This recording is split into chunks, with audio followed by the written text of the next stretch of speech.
سب سے پہلے ہم پاکستانی ہیں اور اپنے گھر یعنی پاکستان کا امن ہمیں سب سے زیادہ عزیز ہے۔ یہ الفاظ تھے مولانا محمد ادریس کے، جو انہوں نے کچھ ہفتے قبل پشاور میں پاک افغان امن جرگے کے دوران ادا کیے تھے۔ معروف عالم دین اور جمعیت علماء اسلام کے صوبائی سرپرست مولانا محمد ادریس کو چارسدہ کے علاقے تورنگزئی میں نامعلوم افراد نے فائرنگ کر کے شہید کر دیا گیا۔ مقامی پولیس کے مطابق حملہ آور فرار ہونے میں کامیاب ہو گئے۔ شیخ الحدیث محمد ادریس 1951 میں چارسدہ کے علاقے تورنگزئی میں پیدا ہوئے۔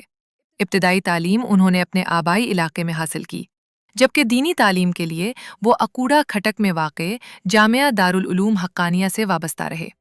وہ 2002 سے 2010 تک متحدہ مجلس عمل کے پلیٹ فارم سے سیاسی اور مذہبی سرگرمیوں میں فعال رہے۔ اس کے علاوہ پاک افغان امن مذاکرات میں بھی انہوں نے اہم کردار ادا کیا۔ 2022 میں پاکستانی علماء کا ایک وفد مفتی تقی عثمانی کی قیادت میں افغانستان گیا۔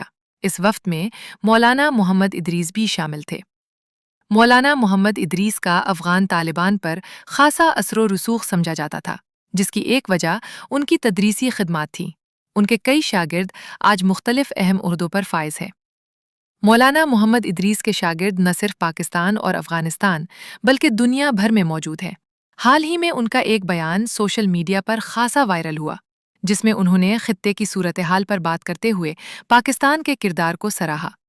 یہ پہلا واقعہ نہیں کہ جمعیت علماء اسلام کے رہنماؤں کو نشانہ بنایا گیا ہو۔ اس سے قبل باجڑ، وزیرستان اور دیگر علاقوں میں بھی ایسے واقعات پیش آ چکے ہیں۔